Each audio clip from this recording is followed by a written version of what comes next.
Hey folks, so today we're going to do Buddhism 101, Intro to Buddhism, coming up. Hi folks, so I'm Doug Smith. I'm Study Director at the Secular Buddhist Association. That's secularbuddhism.org. And today we're going to discuss Intro to Buddhism, trying to give you a sort of a Buddhism 101, a package for anybody who doesn't know much about Buddhism or who maybe needs a refresher in some sense. So it's best to start any kind of introduction to Buddhism by talking about the general view of India at that time, where Buddhism comes from, basically. And that is a view that's in many ways quite different from the view that we have in the Judeo-Christian West. And that is that life is a word they call samsara. It's this kind of a cyclical kind of thing that has the shape of a cycle, of a circle, rather than a line. In the Judeo-Christian West, we think of life as linear, that you're born at a certain time, that you die at a certain time, and in a religious sense, that then you're potentially go to heaven or hell, and you have an eternity there. So that there's a linear kind of path. In ancient India, and in the East in general, the idea of life was more cyclical. So it was more like you think of the seasons, right? You have winter, and then you have spring, and then you have summer, and then you have fall, and then winter starts again. So there's not a sense of a single line, but rather of a cycle of life and death. And with that, of course, came the idea of reincarnation, rebirth, that we would live in other bodies or in other places, we'd be reborn in some sense. But there's also in Indian religion, all of Indian religion, this notion that the cyclical nature of life was in some sense unsatisfactory, that there was something wrong with it, that it's not correct to say it's a life of pain in the strict sense of pain, but it's a life of difficulty. It's never a life that's going to give us permanent satisfaction in anything. Any satisfaction we have is temporary, and then we have to face pains, tribulations eventually in the future. So the aim in Buddhism, but in Indian religion prior to Buddhism, was always about how to sort of escape this cycle, escape this cyclical kind of reality, endless cycle.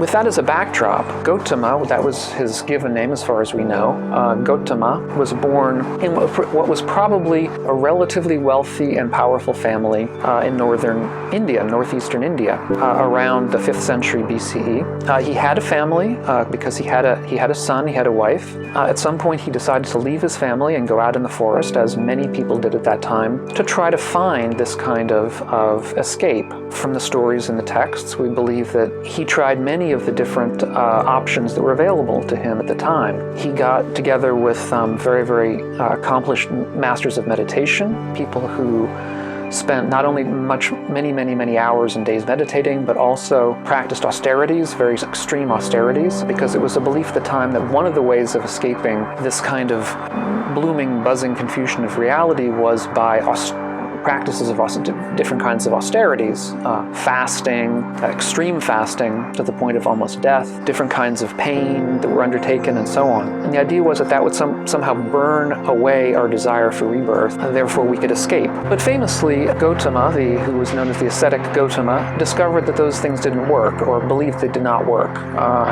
He claims to have practiced them as deeply as anyone had, and yet they led him nowhere. With that knowledge, he devoted himself to meditating on the state of reality and became awakened. That is at least the story, became awakened underneath a ficus tree, and then devoted the rest of his life to teaching about what he believed he had discovered. And what he discovered was basically a path of practice, which is called the Eightfold Path. And I have a YouTube talk on the Eightfold Path, which I can put up in a card somewhere up here, which you can go and watch if that interests you. I won't give a lengthy explanation of the path right here, but roughly speaking, it's a path of ethical practice, so that we aim to not harm other beings.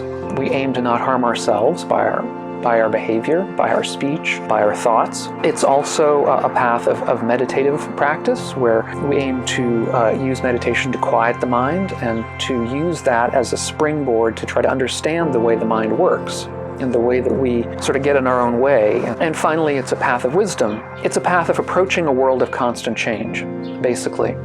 This cyclical nature of reality is a nature of reality that's always changing moment to moment. And so the question is how we approach that kind of reality in a wise way. And indeed, that's what I'm trying to do here on Doug's Secular Dharma. When I say that I'm trying to help promote a wiser, kinder, and a less stressful kind of world here with the talks I'm giving, that's directly, comes directly from this kind of a path of practice that the Buddha believes he's found. Now, it's very important to note that he believes that he has discovered basically two kinds of paths that are interrelated. They come together eventually, but it's important, certainly in the early tradition, and to understand Buddhism, to see that there were two paths. One was the lay path, the path of the people of laity like you and me, a path of ethics in our behavior towards one another, ethics and behavior towards ourselves, in the kind of livelihood that we pursue, and ethics in supporting the other part of the path, which was the monastic path. And the monastic path is a path, at least in his day, that was largely the path of meditation, of meditative insight, of eventually coming to a place of non-attachment, non-identification with the world, where you see that you, much as we like to grasp onto things as mine, as I am this, as this is mine, that as we deepen our insight, we realize that those kinds of views are problematic in various ways, and that by giving them up, without becoming disinterested in the world, we reach a wiser place. But that in the Buddha's day was really pretty much exclusively a monastic path. The monastics were people who followed the Buddha very closely. They lived in monasteries. They pursued various more strict kinds of ethical practices. They were celibate. They relied on the laity to provide them with food, with clothing, with shelter, with medicine.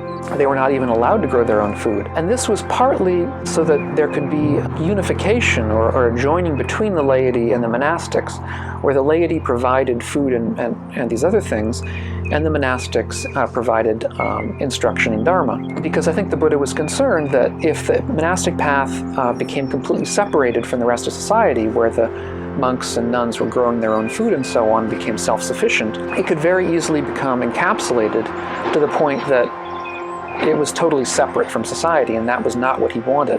So that's to say that the Buddha really did set this up as very complex social structure with complex laws and rules, which became elaborated over the intervening years.